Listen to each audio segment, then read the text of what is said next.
네, 다시 만났습니다. 화면이 똑같다고요? 달라요. 책들이 있죠? 자, 이거는 뭐냐면, 전 시간에 좀 빠르게 어떤 걸 공부했었는지 정리해 보려고 했습니다. 한번 볼게요. 이런 제목이었고요. 인간을 어떻게 보느냐에 따라서. 우리 마지막 편의 정리한 부분인데, 전시학습을 다시 한번 생각해 볼게요. 그 다음에 행동주의냐, 인지주의냐에 따라서 달라질 수 있다. 수업 모형일 때, 우리 수학 듣는 수업 한번 하면 좋겠다는 얘기도 했습니다. 찾으면 검색하면 이거는 인터넷에 수업은 굉장히 많이 나오게 됩니다. 어떤 보고서를 쓸 때는 꼭 하는 것 중에 하나입니다. 여러분 학교에 나가서 학교 어떤 사업을 한다고 해도 수업 분석을 하는 경우도 꽤 많이 있어요. 가장 일반적인 거 도입, 전개, 정리. 우리가 학교에 나가게 되면 아직도 제일 많이 보게 되는 모형일 겁니다. 임용시험에도 아직 이 체제로 나온다고 그랬죠. 두 번째 캐디 모형이 있었습니다. 제가 이랬던 거 다 기억나요?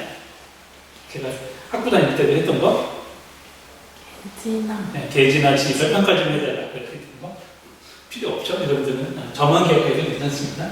브루너가 4개였는데 교육부에서 5단계 했는데 잘 쓰이지는 않더라라는 부분. 근데 브루너의 발견학습 모형은 지금도 쓰이는 경우가 있습니다. 한번 제목은 알아뒀으면 좋겠고 위에 거로 많이 써요. 부호과는 왜 잘 소개 안 하냐? 부호과보다는 어디에 많이 나오고 있어요? 가설, 설정, 가절, 검증이니까 어느 과에서 많이 쓰겠어요? 예, 과학과 같은 데는 아직도 많이 써서 물론 씁니다. 근데 제가 강조하는 건 부호과는 이걸 쓸 일이 거의 없어요. 근데 여러분들 한번 들어두면 좋은 건 뭐냐면 전 시간에 얘기했지만 과학과랑 융합을 한다든지 할 때는 필요할 수 있죠. 알아두게 되면 모형 보는 거 기억이 있습니다. 모형에서 특징이 어떤 거였죠? 모형은 바뀐다. 명칭도 바뀌고 절차, 과정에 대한 부분도 바뀔 수 있다. 집적교수법, 문제계약서법, 교수법이 있고 학습법이 있더라. 그게 합쳐서 뭐가 됐더라? 교수학습이 됐더라 라는 부분이 있습니다. 용어도 설명했죠? 유형이라는 용어는 아주 독특하게 쓰였던 거고 7차 유형 빼고 나서 모형이라고 쓰기도 하고 우리 책처럼 교재처럼 방법이라고 쓰기도 하더라. 교수학습과 수업을 현재도 쓰기도 하더라. 여기 책도 한번 내가 이걸 썼는데 이건 교육학에서 주로 나온 책이거든요. 수업 모형이라는 말로 아예 책 제목을 쓰고 있어요. 우리가 쓰는 용어로는 교수학습 모형입니다. 이렇게 보면 똑같이 어떤 모형 하나씩 소개하고 있거든요. 이렇게 원인이라는 거. 그것도 보면 우리 교수학습 방법이라고 할 수 있는 부분이기도 합니다. 그 다음에 여기서도 보면 우리 이 책 좋은 국어 수업 어떻게 할 것인가 여러분들 지금 프린트 나눠준 거 있죠. 이거 좀 보러. 지난 시간에 요거에 대해서 주로 강의했었는데 여기 강의에서도 제가 본 거, 그 다음에 오늘 보여드릴 프린트 이겁니다. 그래서 저는 양면 인쇄, 두 쪽 인쇄해서 그런데 다양한 고학과 교수학습 방법에 대해 쭉 정리한 것도 토대가 될 때 이 책이 많이 쓰입니다. 이거는 이제 서울교대에 계신 이재생 교수님이 쓴 책인데 그것이 여러 가지 수업 방법이라는 부분이긴 합니다. 이거 언제 많이 쓰냐면 의사소통 교육용 때 이거 빌려가서 많이 쓰는 경우도 있습니다. 여기서도 뭐라고 하냐면 그냥 수업 방법이라고 나오는데 수업 방법. 그치? 제목이 이렇게 나오게 됩니다. 그 다음에 이거 책은 지난 시간에 잠깐 소개했죠. 그 다음에 이 책, 맞죠? 굉장히 이게 번역한 사람이 굉장히 좋은 사람이 한 명 있어요. 이렇게 번역자 중에 여기는 문식성 전략이라고 하고 있습니다. 전략이라는 말을 가끔 쓸 수도 있다는 걸 소개하려고요. 교수학습 방법 대신에 전략, 방법 속에 전략이 쓰이는 경우도 있고요. 또는 교수학습 방법과 거의 비슷한 용어로 전략을 쓰는 경우도 있습니다. 문식성 전략이라는 50장인데 어떻게 보면 수업 방법 속에 쓰이는 또 조그만 하나의 기법들, 테크닉 같은 것도 전략이라고 쓰는 경우도 있는데 수업 방법을 쓸 수 있는 부분도 있어요. 그래서 이런 책도 있다고 해서 한번 알려주는 것입니다. 나중에 이런 책들은 주로 언제 필요해서 참고하게 되냐면 지금 우리 교과 교육문보다는 다른 우리 교과 얘기하죠. 의사소통 교육이나 또는 융합 교수학습 방법 주로 이제 유브라 교수님이 강의하시는데 그때도 참고를 할 수 있는 책들이 이런 것도 있었고 그 다음에 우리가 마지막 정리 때 직접교수법이 미국에서 들어올 때 미국에서는 다르게 쓰였는데 어떤 5단계 어떻게 쓰였는데 안내, 예시, 시범 그 다음에 교사 보조활동, 학생 독립활동으로 쓰인 것이 우리로 왔더니 4단계가 있더라. 질, 시, 할, 다시요? 자, 설, 시, 질, 할. 네. 용어 앞자를 할 수 있고, 그 다음에 하나 마지막으로 문제계획서법의 아이디어에서 가져왔다 하겠습니다. 아이디어 주체에 있었죠? 주체가 가져왔는데, 이거를 우리 국어과에서는 문제 확인하기, 해결 방법 찾기, 문제 해결하기, 일반화하기로 가져왔다라는 것. 그다음에 다른 거는 다르게 쓰이더라라고 하면서 마무리했습니다. 지금부터 시간은 조금 등일보다는 좀 까딱할 수 있는데 여러 가지 모형에 대한 소개를 간략하게 할 수 있고요. 이 모형은 언제 잘 제작해 놓으면 모형도에 이제 설명한 부분이 있거든요. 이거는 교사학습 과정안을 작성할 때 굉장히 도움이 되는 부분이에요. 뒤에 부분 한번 정리해 볼게요. 아까 얘기했지만 요 프린트 보기 되게 힘들다면 요 프린트를 그대로 캡처받아서 하나씩 넣습니다. 이 모형 쭉 그냥 일별해서 중요도나 이런 게 아니라 쭉 순서를 정리했고요. 또 하나 우리 이 교재에 없는 모형들도 좀 등장합니다. 여러분들이 소개는 했지만 아마 읽기는 힘들, 지금 구하기 힘들거나 도서관에 가서 찾아봐야 되는 모형들, 특히나 이제 도서관 가서 찾기가 힘들게 뭐냐면 지금은 혹시 온라인 하게 되면 도서관 찾기가 힘들기 때문에 그냥 이렇게 쭉 정리를 일부러 더 했습니다. 볼게요. 첫 번째 직접교수법입니다. 직접교수법. 왼쪽 단계, 또는 절차, 과정 어떤 말을 쓰는데 단계라는 말 쓸게요. 설명하기, 시험 보이기, 질문하기, 활동하기인데 이렇게 넣었으면 좋겠다라는 부분이에요. 이건 언제가 들어가는 거냐면 오른쪽에 교사학습 과정안에 틀에 보면 교사학습 과정안 틀 혹시 기억나나요? 네. 나나요? 네. 그 구조한 틀 어디에 있냐면 가장 저 슬라이드 똑같은 거에 찾으면 있습니다. 도입, 전개, 정리라는 부분에 있었습니다. 그냥 일반적으로 쓰는 부분인데 이때 많이 쓰게 되고 이런 식으로 하면 되겠다라는 구체적인 활동을 얘기하고 있습니다. 그래서 여기서 하나 알아둘 건 혹시 공부 꼭 해야 되고 차이점입니다. 과제를 뒤에 나올 때 과제 대신은 못하는데 추가로 꼭 해줬으면 좋겠어요. 제가 과제를 페이퍼 제출은 안 하지만 시험에 내기 굉장히 좋아하는 것 중에 하나입니다. 그래서 뭐냐면 직접교수법이 있죠. 직접교수법이 있으면 이거와 비슷하게 다른 거 컨펌이나 그것과 그냥 쓸게요. 비교해서 뭐냐면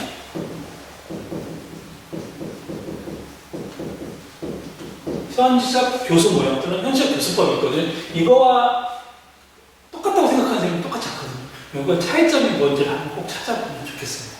인터넷 검색할 수도 있고요. 지금 4학년 선배들이 공부를 했어요. 갑자기 그런 거 볼 수 있지만 4학년이 공부했던 책 중에 나와 있는 책도 있습니다. 한 번 정도 물어서 꼭 한번 기억해 두면 좋겠습니다. 여러분들이 공부 한 번 하는 길에서는 누구든지 스승이 될 수 있어요. 공부를 해주면 좋겠습니다. 그 다음에 하나 더. 이 용어도 공부해 줍시다.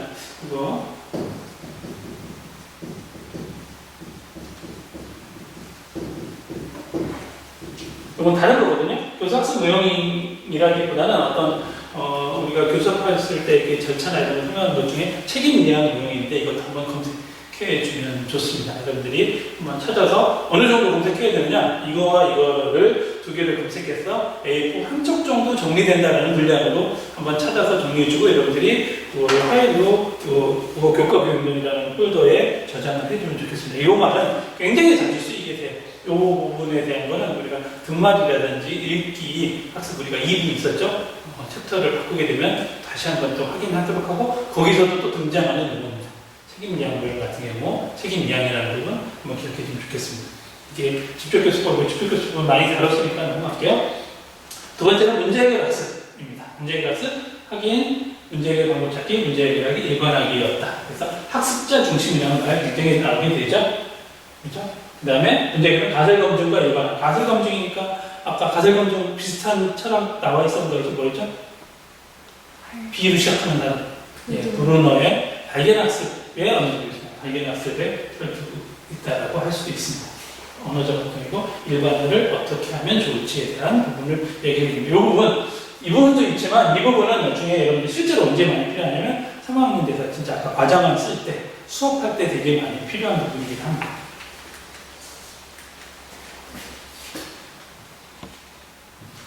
다음에 창의성 개발 기억해 보죠.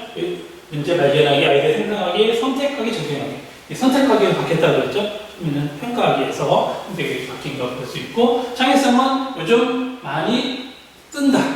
얘기죠. 요즘 쉬운 말로 하면 핫하네. 왜? 우리가 창의 인성교육과정, 창의 융합형 인재를 키우잖아요. 2021에서. 그러니까 창의라는 부분이었고 창의성이 굉장히 주목을 많이 받습니다. 그래서 창의성 개발만 관련된 수업 방법에 대한 책도 있습니다. 정혜승 선생님이 대표 저자로 되어 있는 그 책도 따로 있습니다. 볼 수 있겠고, 창의성은 뭐냐? 유창성, 독창성, 융통성, 다양성이다. 이게 4대 초강처럼인데 이거에 더 붙이는 사람들, 창의성 연구하는 사람들은 창의성을 잘 모르죠. 특히나 이 창의성이 드러나면서 우리가 읽기 교육과정에 혹시 왼쪽 읽기 방법에 우리가 사실적이에, 추론적이에, 비판적이에 다음에 어떤 것도 나오냐면 창의적이에라는 게 있습니다. 우리 교육과정 책자에 왼쪽 셀에 보면 나와 있는 부분이에요. 혹시 교육과정 책자를 한번 찾아보면 나올 수도 있습니다. 다음에 역할수행. 제가 옆에죠? 역할놀이. 역할놀이도 지금도 쓰이기도 하다. 특히 2021년은 역할놀이라고 했기 때문에 할 수 있습니다. 역할놀이는 많이 하는 겁니다. 중등에서는 조금 덜하지만 초등에서는 꼭 교육 연극 단원이 있었습니다. 그래서 역할 상황이 나오게 되면 준비하게 되죠. 역할을 정해서 준비하고 실제로 실현하고 평가해 보는 것입니다. 그래서 이거는 교육 연극에 대해서 초등교육에서는 특히나 강조를 많이 하는 부분인데 중등에서는 좀 덜하게 다른 거에서 특히 많이 쓰는 경우도 있습니다. 도덕과에서도 많이 합니다. 딜레마 상황을 주고 딜레마에서 너는 어떻게 할 거냐라고 합니다. 실제로 역할놀이라는 부분이기도 해요. 다음에 가치탐입니다. 가치. 얘는 계속 우리 국어과의 모형으로 나오긴 하는데 좀 어려워서 잘 안 됩니다. 가치라는 게 다루기 어렵습니다. 그렇지만 다룰 수 있어요. 어느 영역에서 많이 다루냐면 문학 영역에서는 좀 많이 다릅니다. 문학에서는 가치를 좀 다루잖아요. 그렇게 됩니다. 그래서 좀 그 교사학습 모형마다 그 교과 영역에서 다루는 부분이 있어요. 아까 직접교수법은 듣기 말하기 읽기 쓰기 문법에서 좀 많이 써요. 문제해결 학습법은 전 영역에서 많이 쓰게 되고 지금 창의성 개발은 어디서 많이 쓸까요? 창의성은 쓰기 같은 데서도 많이 씁니다. 왜냐하면 쓸 때 창의적인 활동이 많이 들어가게 되고 문학에서도 많이 쓰고 가치 탐구는 문학 영역에서 많이 쓰는 거예요. 많이 쓴다는 거지 어느 전적으로 그것만 쓸 수 있다는 건 아닙니다. 다음에 반응 중심 학습은 얘는 1990년대에 태어난 애입니다. 실질적으로 90년대에 태어나서 우리가 문학 이론 중에 공부했는지 보면 수용미학 또는 반응 중심 이론이라는 게 있어요. 반응 중심 독자 반응 이론, 독자 리더 리스판스 세오리, 독자 반응 이론의 토대를 두고 하는 부분입니다. 요거에 대한 거는 우리 챕터 중에 10챕터가 문학교육이거든요. 문학교육 때 조금 더 다룰 수 있을 거라 생각이 되고 때로는 우리가 문학교육 말고는 문학은 우리가 강조해도 많이 있으니까 이건 수용미학, 수용이론, 독자 반응 이론은 그때 더 다룰 수도 있을 겁니다. 그때 바탕으로 경규준 선생님이 서울대 박사 논문을 쓰면서 처음에 썼던 모형 순서였어요. 그게 7차 때 나왔던 순서예요. 기억나나요? 그런데 바뀌었다고 그랬죠. 바뀐 내용이 지금 반응 준비, 형성, 명료와 심화입니다. 그때 뭐가 있었냐면 준비가 없었습니다.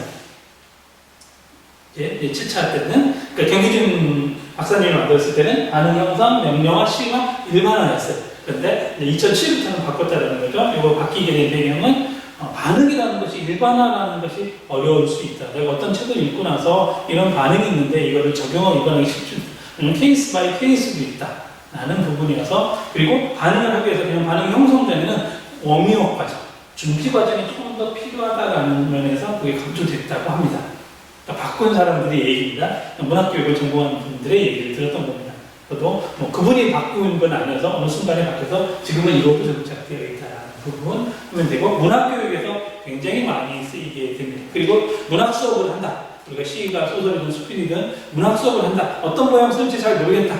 가장 일반적인 교육적인 정도 있을 수 있고 그렇지 않으면 그냥 반응 중심 학습 모형을 쓰면 됩니다. 그런데 반응 학습 모형 문학을 읽고 나서 뭔가 창의적인 거를 표현해낸다라고 하면 창의성 개발에서 쓰는 경우가 있죠. 요거를 쓰는 경우가 굉장히 많이 있습니다. 다음에 토익지문 학습 언제 생겼다고 그랬죠? 2007에 새로 생긴 A입니다. 토익지문 학습은 토의와 가운데점 토론입니다. 우리 국어과에서는 토의와 토론을 나눕니다. 토론은 우리가 얘기하는 디베이트에서 찬반이 있는 거고 토의는 문제 해결의 과정으로 나누게 되는데 다른 과에 가보면 뭐뭐에 대해서 토론해 봅시다 라면 우리가 생각하는 국어과에서 얘기하는 토의일 때도 있어요. 그래서 토의 토론을 그냥 가운데점 찍어서 명확하게 구분하지 않고 되어 있습니다. 여기에 혹시 카메라 한번 잡으실래요? 수업 모형 중에 대표적인 분이 정문성이라는 분이 있어요. 정문성이라는 분이 특히나 토의 토론 학습 방법을 책을 4번을 내는데 84가지를 내는데 그거를 강조하는 분이에요. 특히 초중교육에서 이제 경영교육에 계신 분인데 사회과 교육 전공하시는 분입니다. 사회과 교육 전공인데 토익 토론 학습이라는 거를 강조를 엄격하게 구분하지 않는 것이 지금 교육의 목적이라고 하고 저도 그 철학을 많이 따르고 있습니다. 근데 국어과만 할 때는 토익 토론을 좀 구분해야 되는데 실제 수업 현장에서는 뭐뭐에 대해서 토론해보자가 꼭 찬반을 나눠서 디베이트의 형태를 갖는 건 아니거든요. 그거 얘기했습니다. 그래서 토익 토론 학습도 그런 부분에서 있습니다. 순서가 많이 넘어갔네요. 다시 제가 이거 하는 순간에 넘어갔네요. 자, 이게 토익 토론 학습입니다.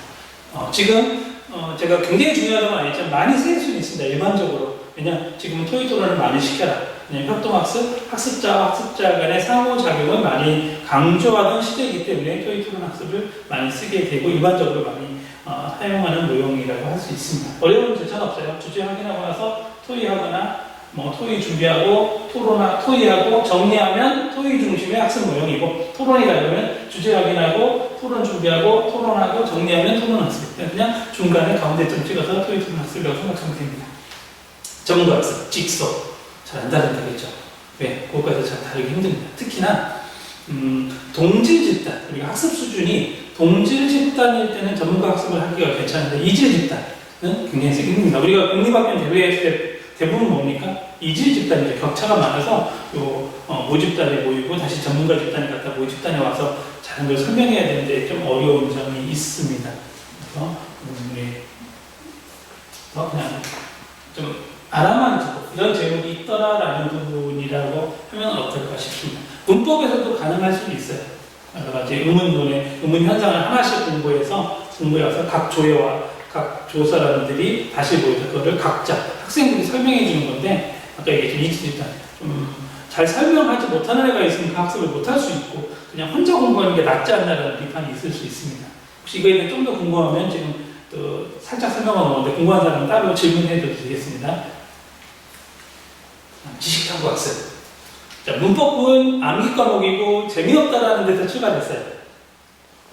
문법 학자들이 만든 겁니다. 서울대에 지금 돌아가신 김광희 교수님 중심으로 탐구학습이라는 걸 좀 문법도 재미있게 탐구해보자라는 데 출발했어요. 근데 제가 실제 수업을 하게 되면 탐구학습 예시를 들어주는데 무척 힘듭니다. 문법 교육 때. 탐구. 지식을 탐구해내거든요. 이 지식이란 문법 지식이라는 굉장히 오래된 건데 오래된 것을 탐구해서 그 일반화된 원리나 지식을 알아낸다는 건 학습자로서는 굉장히 어려운 일이에요. 그리고 예시를 나중에 이것만 가지고 탐구학습이 얼마나 힘든지를 예시를 드릴 기회가 있을 겁니다. 오늘은 쭉 소개만 하는 자리니까 하지 않도록 할게요. 그래서 사례를 가지고 탐구를 해냈으면 좋겠다라는 부분이에요. 그래서 문제 확인하기, 자료 탐색하기, 지식 발견하기, 지식 적용하기입니다. 약간 뭐라도 비슷하냐면 만들긴 만들었는데 그냥 문제계획 학습법과 비슷한 선택도 있어요. 문제 확인하고 자료 탐색이 뭐였죠? 문제 해결 방법 찾고 그다음에 지식 발견은 뭐예요? 문제 해결한 거고 그 해결했던 걸 뭐로? 일반화시키는 거.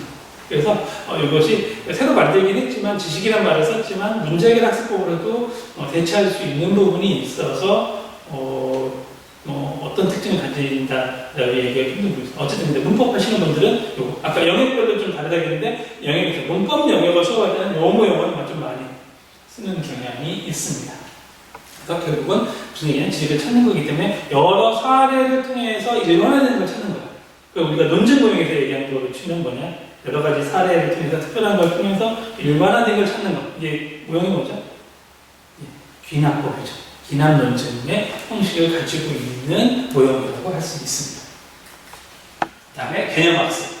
제목 많이 주세요. 개념학습. 우리 어느 책에도 잘 안 나와 있습니다. 이거 우리가 배우는 국어교육 2에도 안 나와 있는데 개념학습이라는 거. 인지심리학인데 어떤 특징은 뭐냐면 좀 우리 저등사고, 낮은 사고에서 출발해서 조금 더 질 높은 고차원까지, 즉 창의적인 사고까지 나아가게 발달을 시키자라는 부분입니다. 그 다음에 개념이라는 건 대표적인 예를 통해서 개념을 잡자라는 예시를 많이 들어주는 것, 대표적인 예시를 많이 들어주는 거라고 할 수 있고요. 그 다음에 개념이니까 어떤 속성, 특징, 공통적인 걸 찾아내는 걸 가지고 있습니다. 잘 안 쓰이겠죠? 왜요? 일단 딱 봐도 일단 단계가 어때요? 많습니다. 우리가 그 얘기했죠. 국가는 뭘 좋아한다? 네. 사를 참 사랑한다. 사니까 사랑. 라임 되나요? 허무하다고요? 알겠습니다. 이런 거 잘 하지 말라고 그랬는데 아재처럼 다시 나오네요. 그래서 문제제기, 그다음에 원형 또는 예찾기, 예가 아닌 것 찾기, 속성 검토, 개념 분석, 관련 문제 검토. 굉장히 복잡하죠. 그러니까 알려지긴 했지만 쓸 수는 있는데 잘 안 쓰이는 거고 국어과에서의 개념 학습은 잘 많이 이루어지지는 않습니다. 이런 게 있다라고 알고 넘어갈게요. 여기부터는 제가 강조했던 이 책 한번 소개한 적이 있어요. 앞부분에 고교육학 개론에서 나오는 책입니다. 이런 썼던 책 중에서 영역별로 중요하다는 특징. 그러니까 듣기 교수학습 모형 뒤에는 말하기 교수학습 모형인데 이 부분은 여기 학폭교육에서 여기 6장에서도 잘 나오진 않아서 한번 소개하고 갈게요. 되게 쉽습니다. 아주 심플해요. 선생님 책. 노명한 선생님이 만드는 모형은 아니에요. 노명한 선생님이 쓰신 책에 나오는 겁니다. 그래서 목표, 진단, 교수 학습 평가. 이게 무슨 모형이에요? 많이 들어보지 않았어요? 예? 혹시 예형이 떠오르네? T로 시작하네? TT. 목표. 진단은 좀 다르지만 혹시 타일러라고 기억나나요? 가물가물한다고요? 잠깐 타일러 뭐였죠? 학습 목표를 설정하고 학습 경험 내용을 선정하고 조직하고 평가. 그거 개념이라고 생각해 주세요. 저 목표를 만들고 진단하죠. 진단평가라는 개념이라고 할 수 있습니다. 그 다음에 교수학습. 내용 선정한 다음에 평가한다. 그런 개념이 되는 부분이에요. 이거. 그렇죠? 조금 더 달라요. 그 챕터를 노명한 선생님이 듣기와 말하기 영역을 어떤 분이 쓰셨는지 아는데 같은 분이 쓰셨는데도 좀 다르게 했습니다. 비슷하긴 하죠. 목표, 준비, 활동, 정리. 조금 저는 마음에 들지는 않습니다. 정리가 나오니까 어떤 느낌이 나요? 정리가 들어갔던 모형 배운 적이 있어요. 도입, 전개, 정리로 갈 수도 있는데 특기 시키는데 어떤 특징이 딱 드러나진 않죠. 이것도 목표, 진단, 교사학습 평가가 듣기에 어떤 특성이 딱 드러나는 모형이나 그런 순서는 아니죠. 그냥 일반적인 거고 여기도 마찬가지로 목표, 뭘 갖다 집어넣어도 돼요. 이거를 듣기 모형이라고 해놓고 듣기의 주제 결정, 듣기의 성격 결정 이렇게 쭉 간다고 해도 뭐 이렇게 큰 차이가 없을 수 있습니다. 이런 게 있더라라고 하고 그래도 우리가 이 책 전에 가장 많이 보던 책, 지금도 많이 하게 되는 책, 고교육학 개론이었으니까 듣기만 가지고 수업 모형을 뭘 했다라고 하면 아까 직접 교수 모형도 싫고 문제학의 학습 모형도 싫다라고 하면 나는 그냥 여기에 나와 있는 듣기 교수 학습 모형, 나는 말하기 교수 학습 모형을 쓰겠다고 갖다 쓸 수는 있다는 거죠. 그거 어디서 가져왔느냐? 이 책에서 가져왔어요. 그러면 생각보다 타당도는 인정받을 수 있어요. 우리가 유명한 책, 저명한 책에서 어떤 걸 가져왔다라고 하면 사람들이 많이 그걸 인정해 주기 때문에 한번 소개하는 겁니다. 그런 것도 있더라입니다. 다음에 총체적 접근법을 활용한 읽기소문. 이건 최근에 국어과 교수학습 방법 10년 정도 된 책인데 거기에서 소개되고 있는 총체적인 홀리스틱인데 요즘은 조금 유행이 지나긴 했지만 그래도 외국에서는 아직도 많이 씁니다. 총체적 언어교육이라는 말을 많이 쓰거든요. 그때 쓰이는 거에서 총체적 접근법을 활용한 입니다. 이 책에 융합교수 학습 방법이나 쓸데없는 교재예요. 의사통 교육연구 때도 부교재 중에 쓰이는 책이거든요. 만나게 되는데 소개는 많이 했습니다. 근데 생각보다 유행은 안 됐어요. 왜일까요? 그냥 간단해요. 복잡해요. 이게 이제 복잡하면 쓰기 싫다. 두 번째는 총체적 언어 교수를 쓰긴 하지만 총체적 언어 접근법이라는 것이 조금 유행에서 좀 뒤떨어져. 그 용어이기 때문에 일단은 그런 거 있다. 근데 아직도 미국에서 나온 책이나 그런 총체적 접근법이라는 것들이 많이 소개는 되고 있는 부분이 있어서 한번 좀 제시합니다. 그다음에 반가운 거 있죠. 제가 알아보라는 거 있었죠. 현시적 교섭법을 여러분들이 잘 찾을 수 있어야 이 부분을 할 수 있어요. 네. 쓰기 전략 지도를 위한 현시적 교섭학습 모형이에요. 그러니까 뿌리는 얘기했죠. 뿌리는 여기여서 쓰기 지도를 할 때는 이렇게 갔으면 좋겠다라는 부분입니다. 이거 박영욱 선생님 우리나라의 장문교육을 거의 완벽하게 갖고 오신 분이고 지금도 꾸준히 퇴임하신 지 5년이 넘으셨는데도 꾸준히 교과서를 쓰고 계십니다. 2015에도 박영욱 쓰신 부분에 교과서가 나와 있습니다. 장문교육의 대가 나왔을 때 대가 중의 대가. 그래서 설명과 시범, 안내 중심 쓰기 활동, 개별 중심 정리 이렇게 이렇게 되어 있습니다. 이거는 지금도 많이 쓰이게 되고요. 제가 의사소통 교육론을 제가 혹시 강의하게 되면 요거 가지고 쓰기 수업, 모의 수업을 과정을 짜고 수업하라고 제시하는 것 중에 하나입니다. 저도 기억해 주면 좋겠습니다. 여기까지요.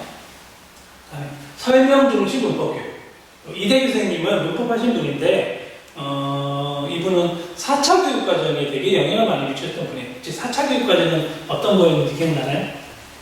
예, 학문 중심 교육과입니다. 지식을 많이 다루어서 설명 중심이니까 뭐가 들어가는 거예요? 개념, 지식, 명제, 절차 이런 것들 굉장히 강조하던 시기였어요. 예전에 이런 거에서 이거는 공부하라는 건 아닙니다. 이런 하라는 건 아니라는 건 아니고 하면 좋지만 이런 시대가 어떻게 바뀌었느냐 이렇게 바뀌었다는 걸 얘기하려고요.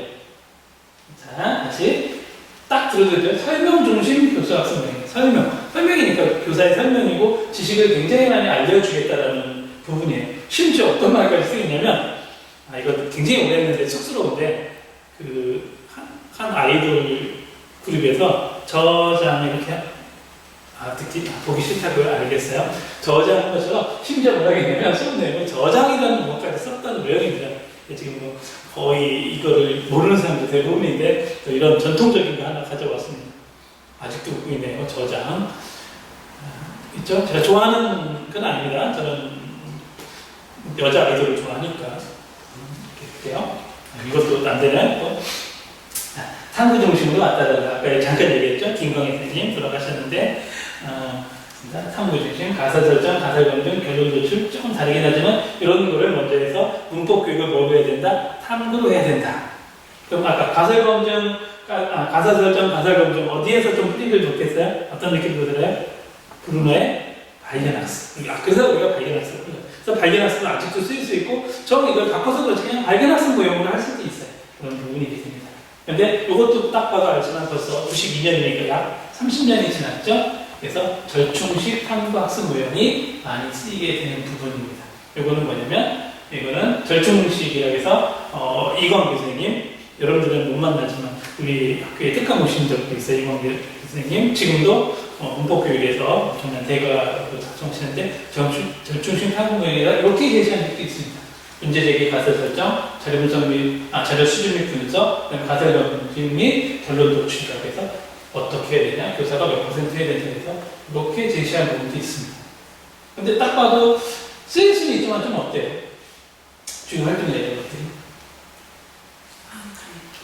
많다는 느낌이죠. 사실 많지는 않아요. 3단계인데 문제제기 및 가설 설정, 자료 수준 및 분석, 그다음에 가설 검증 및 결론 도출. 사실 얘를 나누게 되면 단계는 더 많아질 수 있어요. 문제제기, 가설 설정, 자료 수준 및 분석, 가설 검증, 결론 도출. 5단계가 될 수도 있고, 근데 이걸 한 단계로 하게 되는데 일단은 학교 문법교육에서 굉장히 많이 강조했는데 현재 교과서나 이런 거에 이게 많이 쓰이지는 않습니다. 뭐죠? 그럼 지금 많이 쓰는 건 뭘까요? 통일돼서?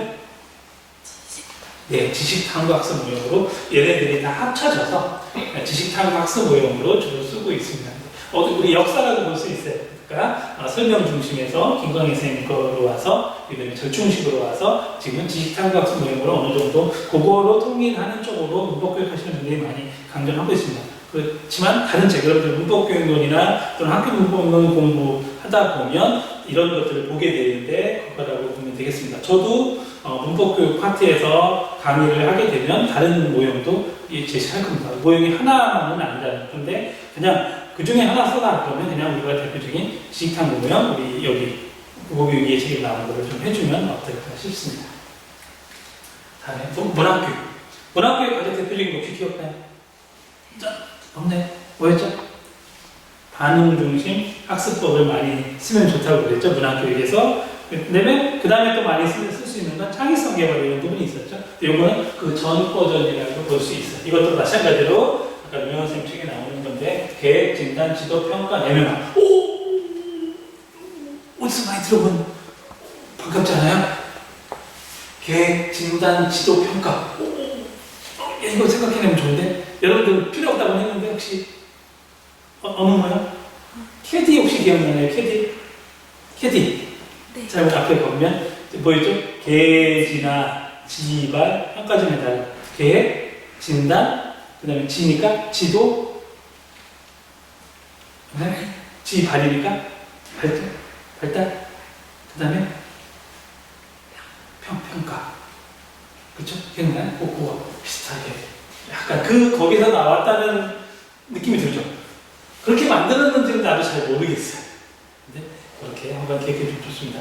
또 요 특징은 뭐냐면 문학은 서정과 서사로 나눴다는 서정 서사의 개념, 장르를 나누는 개념은 누구의 개념이죠? 문학교육 하게 되면 조동일 선생님 나중에 배우게 되나요? 그 부분이 있습니다. 그래서 이런 것들도 일단 한번 해주면 되겠고요. 그 다음에 그래도 이 유명한 선생님 때 썼다는 걸 알 수 있는 건 뭐냐면 여기 현시할 수 있다 이런 용어가 들어나거든요. 스키마 진단 이런 말이 들어나거든요. 스키마라는 건 인지식량 나오고 뒤에 나오고 문학에서는 잘 안 쓰는 용어입니다. 유명한 선생님이 영향을 미쳤다는 부분은 안 쓰고 문학에서는 스키마라는 말을 잘 안 쓰거든요. 특히 든말 일수에서 많이 쓰게 되는데 이렇게 계속 스키마 제시 부분이 나오게 돼요.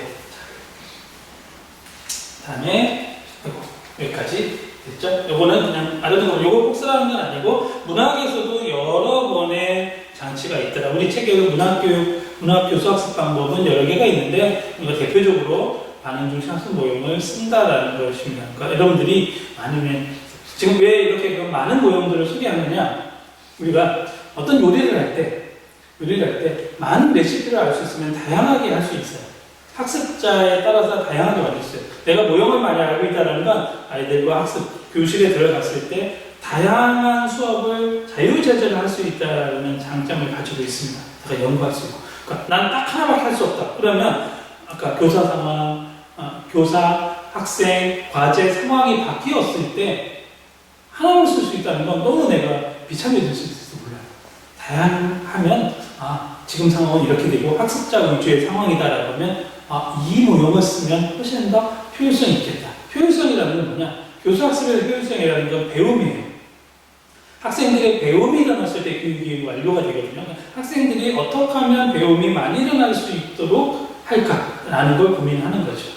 저도 아까 얘기했지만 도입적인 정리라든지 캐티라든지 브루너라든지 사실은 지금은 각인학습 모형은 잘 안 쓰는데 왜 그거를 전제로 하고 스키마처럼 만드냐? 지금 제시되는 것들이 그냥 쭉 튀어나온 건 아니더라. 예전에 있는 것들이 응용되더라. 응용된다는 건 뭐냐면 여러분들이 학교 때는 힘들겠지만 교사가 되면 모형을 만들 수도 있어요. 쉬운 일은 아니죠. 저도 지금까지 모형 하나밖에 만들었지만 잘 유행이 안 돼서 좀 걱정이지만 여러분들이 유행시켜줘야 돼요. 뒤에도 잠깐 더 소개할 겁니다. 자, 지금부터는 이제 마무리인데 새로운 애들, 그러니까 뉴페이스를 소개하도록 할게요. 자, 새롭게 주목받는 아이들입니다. 아까 얘기했죠? 집중교수법, 문제해결학습법, 지식탐구 모형, 방문 학습 모형. 혹시 중요한 창의성, 요게 2007차 때부터 꾸준히 하던 아이들이라고 하면 7차, 2007차 되면 지금은 2015에서 주목받는 아이들입니다. 2015. 이걸 주목받는다는 건 뭐냐면 2015 개정교육과정에서 문구에 제시되어 있던 용어입니다. 프로젝트 학습. 물론 집중교수법, 문제해결학습 이런 것들도 제시되어 있어요. 그렇지만 걔네들은 지금 다뤘던 애들이고 다루지 않았던 애들 중에 나온 애들이 얘들이에요. 특히 파란색으로 쓴 아이는 새롭게 아예 명시해 줬습니다. 프로젝트 학습. 그 다음에 거꾸로 학습이라는 용어를 쓰고 있습니다.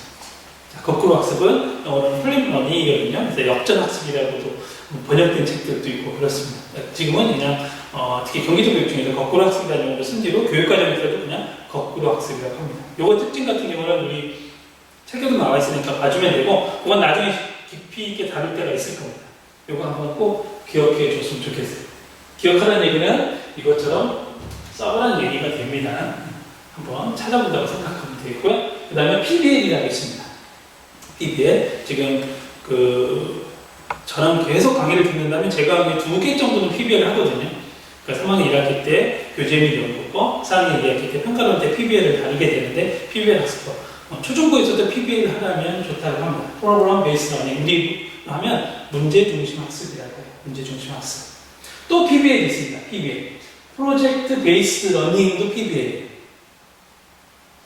우리 책을 찾아서 헷갈리면 안 됩니다. PBL이 2가지라는 거, 여기에서 이 PBL, 요거를 프로젝트 학습법이라고 진행되어 있는데, 프로젝트, 이게 프로그램 대신에 프로젝트 베이스 러닝 PBL을 합니다. 그래서 PBL을 쓰고 나서 한 번 정도는 이 용어를 노출시켜줘야 돼요. 아니면 원어든지.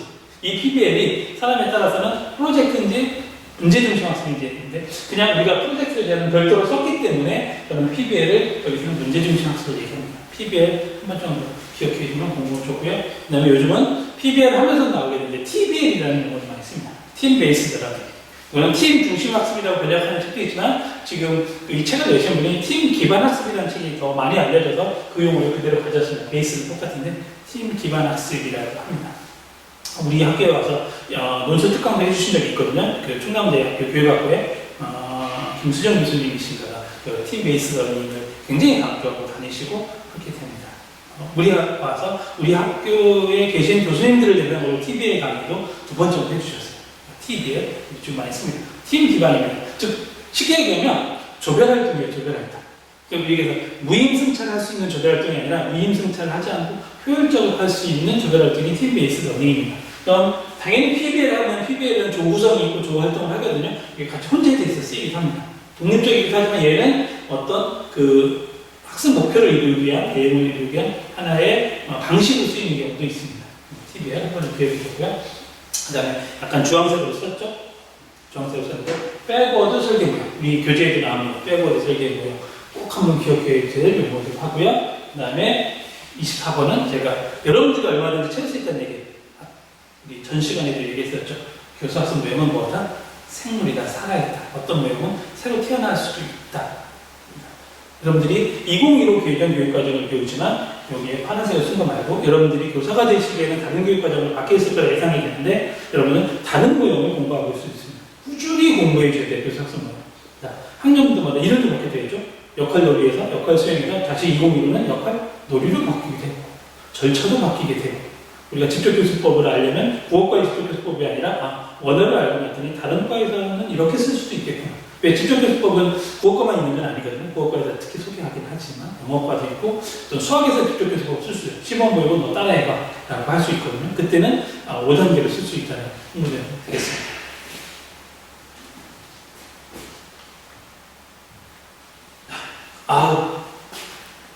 갑자기 한숨 소리가 들리는 것 같네요. 공부하면 좋다라고 해서 공부하려고 했는데 과제 내니까 더 하기 싫다고요? 하려고 했는데 내면 싫다고요? 그렇지 않고 나는 여러분들이 능동적이라고 생각을 하고 있겠습니다. 당연히 하고 있을 거라고 생각한 거라 그냥 명시적으로 알려줬다고 생각할게요. 자, 이거를 아래에 제시한 5개 모형을 조사, 정리, 보고서로 A4 4쪽 정도로 써서 내면 되겠습니다. 요겁니다. 자, 아까 이거예요. 알아봤으면 좋겠다는 거. 주목했다는 거, 조사 보고서를 내주면 되겠습니다. 언제까지 내는가라는 건 사이버 캠퍼스 과제단에 제시를 할게요. 여러분들이 보고 네 쪽이니까 어떻게 분량을 분배할지는 잘 모르겠습니다. 순서는 좀 바뀔 수도 있지만 가능하면 이 순서를 지켜주세요. 그래야 제가 과제 할 때 잘 읽었는지가 되니까 할 수 있겠습니다. 프로젝트 학습법, 거꾸로 학습법, PBL, TBL, 백워드 설계 모형. 얘는 책을 찾을 수 있지만 인터넷에서 엄청 많습니다. 엄청 많은데 내가 어떤 걸 잘 클릭할지 중요한 거. 인터넷 검색을 해서 자료를 가져갔다라고 하면 어디서 검색했는지 출처는 꼭 밝혀주세요. 하다 보니까 출처가 너무 많다고요? 좋아요. 많아도 뭐 각주로 해서 달아주던 참고문으로 달아주던 인용어로 꼭 달아주는 거. 쓰기 의미는 지키도록 합시다. 남의 거 쭉 긁어서 이렇게 아니라 내가 만약 책에서는 이 책에서도 백워드 설계 모형이 나오는 게 전 이 책을 보고 있어요. 이 책의 몇 페이지를 보고 있다는 게 인용 달아주면 됩니다. 책미수 왜 2020 국어교육의 이해 페이지 페이지 이렇게 해주는 걸 꼭 좀 해줬으면 좋겠습니다. 그게 중요합니다. 다시 주목하지만 뭐 해줘라? 속수를 달아줘라. 얘는 진짜 해줄까 고민했는데 스스로 공부해서 아까 A 한쪽 정도 정리하면 좋다 했죠? 얘도 공부해 주면 좋겠습니다. 과제가 너무 많은 것 같아서 억지로 약간 좀 의무성을 띈 건 이걸 하고 얘는 스스로 여러분들이 좀 더 해줄 수 있으면 좋겠습니다. 지금까지 교사학습 방법 모형했습니다. 우리 교재는 나와 있는 거는 빼고 아닌 것들을 중심으로 했는 걸 했어요. 그걸 한 이유는 뭐냐면 교사학습 모형은 참 다양하구나라는 부분을 제시하는 거예요. 그리고 내가 꾸준히 공부, 앞으로도 계속 해야 될 부분이다. 여기 책자도 다시 봤지만 책자를 읽을 책자들이 굉장히 많습니다. 물론 우리가 학부 공부하면서는 힘들게 책부는 지금 국어교육 이해와 지금 나눈 슬라이드 중심으로 공부하면 되고, 제가 나눈 좀 프린트 중심으로 하겠지만, 여러분들 실제로 교사가 되면 좀 더 전문성을 더 향상시키기 위해서는 꾸준히 공부해야 될 부분이 많이 있습니다. 그리고 여러분들이 능력이 된다면 만들 수도 있겠습니다. 제가 교사학습 모형 만들었다고 했는데, 나중에 소개할 기회가 있을 거예요. RDE 모형이라는 게 있습니다. 나중에 실제로 저는 대면 수업하면서 실제로 해보았을 때 실감을 나거든요. 그래서 저는 그렇게 RDE입니다. 자, 리딩, 그 다음에 D는 다이얼로그, 익스프레션이라서 읽고, 이야기 나누고, 표현하기라는 모형이라는 부분이 있습니다. 이걸 아마 소개할 기회가 있었으면 좋겠습니다. 대면 강의가 없다면 아마 조금 실제 실험해보기는 어렵습니다. 책 읽고 이렇게 주고받는 그 진짜 대면 강의를 온라인에서는 좀 구현하기 힘든 부분이거든요. 그래서 여러분들 꼭 대면 강의가 남은 몇 주간이라도 이루어지기를 기대합니다. 그래야 우리가 실습을 볼 수 있는 것이 있고, 특히나 5장까지 앞으로 하게 될 평가까지는 이론 강의 중심이지만 6장 등말 합법교육부터는 실습도 많이 좀 해봐야 되는 부분이 있거든요. 같이 소통을 해보려면 대면 강의를 한번 기대해 보겠습니다. 혹시 안 되더라도 최선을 다해서, 상황이 안 된다면 최선을 다해서 어떻게 하면 접촉면을 늘릴까라는 고민을 하면서 할 수 있도록 하겠습니다. 자, 굉장히 많은 교사학습 모형 다루어서 헷갈릴 수 있는데, 늘 얘기했지만 스키마라고 생각하면 되겠어요. 지금 모형 알아뒀던 거, 기억했던 거 바탕에 이번이 끝이 아니고 계속 2학년 2학기, 3학년 1학기, 2학기, 그 다음에 졸업해서 임용시험 보고 또 교사가 돼서 나갈 때 꾸준히 써야 될 부분입니다. 꼭 기억해 주었으면 좋은 것들 암기해 주면 좋다라는 부분 잘 기억해서 다음에 하지 말고 지금 할 수 있도록 해주세요. 다음 장 또 국가 평가 나가면 또 그 평가에서도 공부하거나 암기해야 될 것들이 많이 늘어나거든요. 좀 어렵지만 꾸준히 공부해 주시면 좋겠습니다. 낯설 수 있어요. 이런 모형 같은 거 처음 등장하는 거고, 우리가 처음에 얘기했죠. 국어 교육학이라는 학문에 들어간 거고, 학문을 잘한다는 건 그 학문의 배경에서 쓰이는 여러 용어들과 친해지는 거거든요. 그 친해지는 것 중에 오늘 굉장히 많은 용어들이 노출돼 있을 거예요. 그 노출된 거와 친해지는 거는 복습의 기회. 복습하는 때는 그 행동주의의 개념을 가질 수밖에 없죠. 여러분들 꾸준히 가지고 읽어주는 경우밖에 없습니다. 한번 제가 4장 요약해서 내라겠는데 요약해서 한번 낸 걸 끝나진 않고요. 요약한 걸 다시 한번 보면 내가 어떻게 요약해야 되겠구나라는 걸 다시 공부하는 것도 기회일 수도 있습니다. 프린트 볼 수 있고요. 또 하나 궁금하다면 도저히 하다가 이해가 안 되는 건 여러분들 메일을 통해서 질의응답 해줄 기회가 있거든요. 사이버 캠퍼스에 올릴 수 있지만 올린 사람 없거든요. 그냥 개인 메일을 보내서 질문을 해주면 제가 아는 것 또는 어떤 걸 참고하면 좋겠다는 답을 드리도록 하겠습니다. 질의응답 시간은 주로 여러분들 제가 이 영상을 보여주는 시기 거의 실시간으로 보게 되죠. 그 실시간을 제가 대기하고 있거든요. 연구실에 대기하고 있기 때문에 그 실시간 이 강의를 듣는 그 시간 정도에 질문해주면 조금 더 빨리 답변을 해줄 수 있는 여지가 있어요. 그렇지 않고 여러분 듣을 수 있으니까 꼭 활용해주고 실시간 질의응답도 잘 활용해줘서 어쨌든 온라인 상황이지만 온라인 상황에서 서로 소통할 수 있는 기회가 되면 좋겠습니다. 남은 시간도 건강하게 잘 보내주셨으면 좋겠습니다. 또 다음 시간에 만나도록 할게요.